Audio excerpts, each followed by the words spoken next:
Napakalaki ng mundo kung iisipin mo. At sa sobrang laki nito, may mga lugar na gusto mong puntahan pero malayo naman.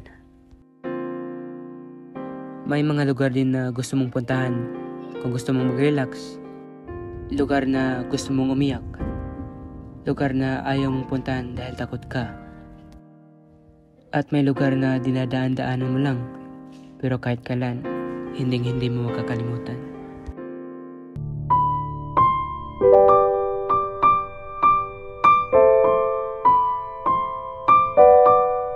At may mga taong di mo expect na makikilala. At doon magsisimula ang istorya ng inyong buhay.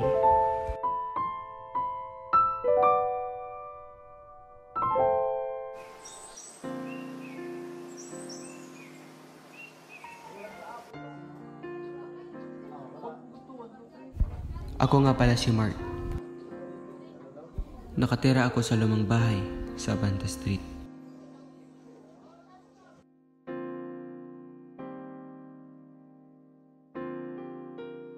Minsan, napapaisip na lang ako kung ano nga ba talaga ang purpose ng buhay ko rito.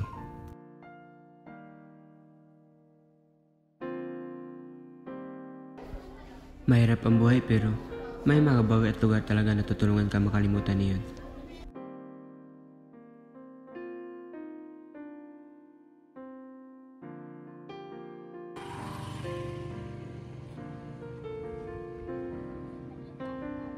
Di ko nga rin alam kung ba't lagi akong pumupunta sa lugar na ito. Ang alam ko lang, ang daming taong nakilala ko dito. Pero bawat nakikilala kong tao rito, may masasakit na nakaraan.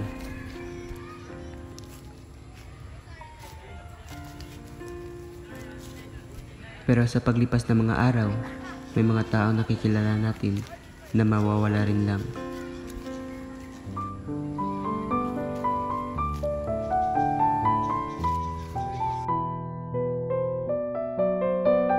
Ikaw ba yung nakita ko sa grandstand? Hindi po. Talaga ba? Parang ikaw yun eh. Kamukhang kamukha mo. Hindi po kasi ako gumala kahapon. Talaga ba? May hinihintay ka? Wala naman po ate. Ha? Mukha ba akong ate? Jopay nga pala. Alam ko namang tatanungin mo rin ako eh. Mark. Siguro buring-buring ka sa buhay mo eh. Siguro ikaw yung boring na boring kasi nakikipag-usap ka sa mga taong hindi mo naman kakilala. Sabi nga nila, mas mabuti daw makikipag-usap ka sa hindi mo kakilala kasi no judgment, pakikinggan ka nila. Guys, grabe talaga yung mga magulang, no? Sila yung pinipili ng course na hindi mo naman gusto. Oo, may point ka. Hoy, ba't mo ko pinipili? Ano yan, stolen? Ganyan kasi yan. Akin na yan! Alam ko naman ginagawa mo, humanap ka ng chicks tapos pipicturan mo. Ganda ko, no? Ano kasi, pinicturean kita dahil... Hello? Oo, papunta na. Ikaw kasi nagmamadali. Jowa ko nga pala. De, joke lang. Single ako. Sige Mark, mauna na ako. May pupuntahan pa kasi ako eh. Sige.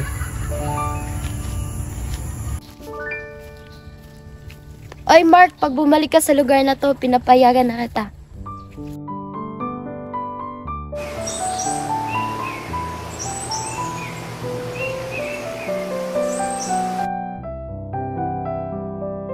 Guys, ang tagal naman ni Mark. Asan ka naman, Mark? Siguro kinalimutan niya na ako. Wait, chat ko nga.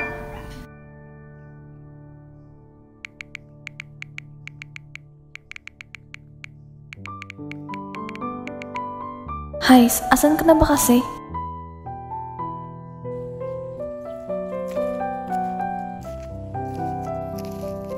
Oy Mark, halika nga dito. Buti bumalik ka dito. Sino po kayo ate? Mukha ba akong ate? Akin na yan, Ba't cellphone naman ko yan eh. cellphone mo? Teka lang kasi, ang dami mo naman picture. Ano ka ba, photographer? Ako yan eh. Pinsyon mo ako nung isang araw tapos ngayon pa-dinay-dinay ka pa. Siguro nga, kilala nga kita. May sakit kasi ako. 2 araw nang tinatagal ng memorya ko. At sa paglipas ng 2 araw, nakakalimutan ko mga taong nakakasalamuha ka at nakikilala ko. Ano ba yan? Kanina, kakilala mo ko tapos ngayon may sakit ka na. Ano ka, prankster? May kamera ba dito? Na-prank niyo ko. Hindi. May sakit talaga ako. Kaya nga pinipicturean ko mga taong nakakasalamuha ko at nakikilala ko dahil in case di ko sila makilala, tinitignan ko na lang sila sa picture. At dahil dun, lagi na kaming nagkikita. Alam mo, ano kasi?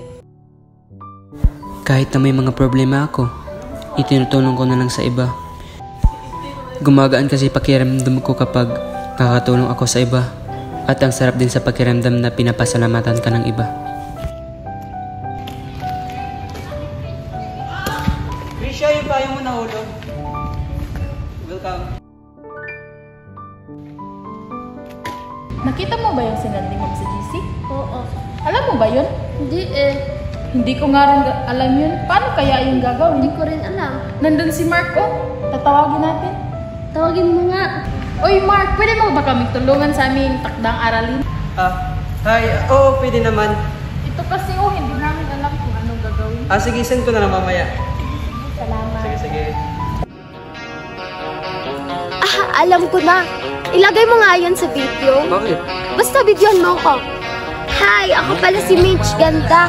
Pag dinute mo tong video na to, niloloko mo talaga ako na may sakit ka. Ilagay mo nga doon. Diyan tayo nagkikita at nag-uusap. Ibalik mo sa akin. Pag ito, dinilit mo, sus, lagot ka talaga sa akin. Oy, Mark, umupo ka nga dito. Hindi mo na naman ako natatandaan. Ay, sabi ko sa'yo, papanurin mo yung video na. May ka-chat ka, no? Hindi ako na yun. Ay, ikaw talaga. Akala ko naman sino. Ako din. Ganyan kasi yung feeling ko.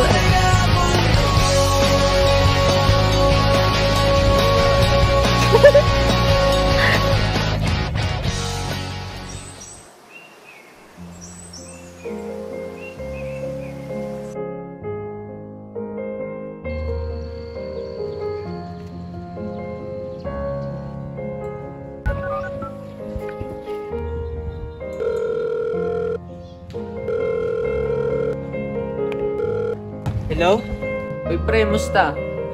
Sino to? Si Dave to, tignan mo na lang sa photos mo mamaya. Sige. May bad news kasi ako. O ano, kasi, tanda mo pa ba si John, yung kaibigan mo? Oo, si John. Bakit? Wala na si John, Mark. Ano nangyari? Nabalitaan ko kanina na aksidente daw si John. Dinala pa daw siya sa ospital pero hindi niya nakayanan. Sorry pre, alam kong masakit. Mawala ng kaibigan. Mag-ingat ka lagi dyan. Iba na kasi talaga ang panahon ngayon. Madami yung na-aksidente. Sige, pre, salamat. Ang unfair ng buhay. Mawawala pa yung taong importante sa'yo. Nawawala pa yung taong di mo gustong mawala. Kaya nga lagi nating isipin na dapat nating sulitin ng mga araw na kasama pa natin sila dahil hindi natin alam kung kailan sila mawawala. Ikaw pala yan, Mark. Hi. Ba't parang wala ka sa mood? Wala, napadaan lang. At may mga taong tutulong sa'yo para makalimutan mo ang nakaraan. Mark, muna lang nga pala kami. Sige. Basta, chat mo lang ako pag may problema ka. Sige, salamat. Pero na kahit ganun, dapat sanayin mo ang sarili mo na mag-isa.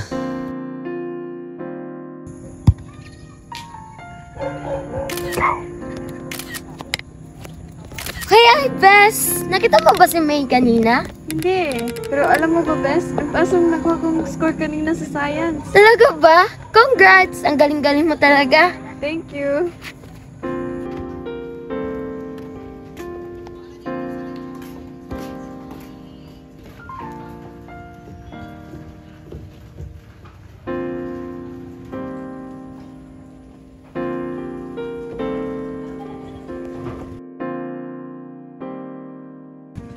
Oy, Mark, buti na parito ka. Halika, maupo ka. Bes, Sige, Bes. Kamusta ka, Mark? Okay lang. problema ka ba? Ano kasi nabaitaan ko kanina na wala na daw si John, yung kaibigan ko. Sabi nga nila, dapat enjoyin mo yung mga araw na kasama mo sila. Kasi hindi natin alam kung kailan sila mawawala. Di ko nga rin maintindihan kung bakit nawawala pa yung taong mga importante sa'yo. Kaya nga dapat lagi tayong ngumiti kasi naniniwala ako sa isang kasabihan na life is too short.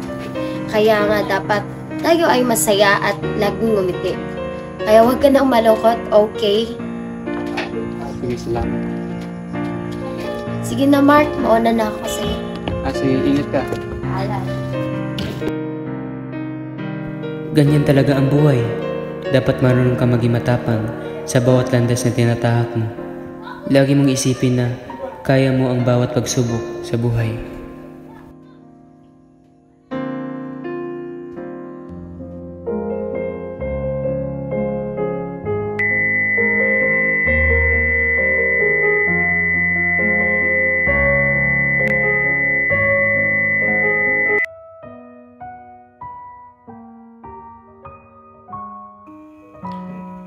At simula nun, bumalik ang aking memorya.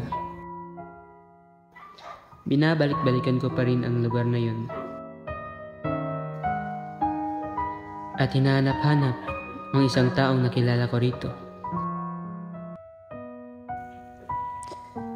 At nabalitaan kong sa ibang bansa na pala nagtrabaho si Mitch. At hindi na raw siya babalik pa. Masakit isipin, pero dapat natin tanggapin na mawawala ang ating nakasanayan. Pero kahit kailan, hindi kita makakalimutan. Hanggang sa muli, paalam.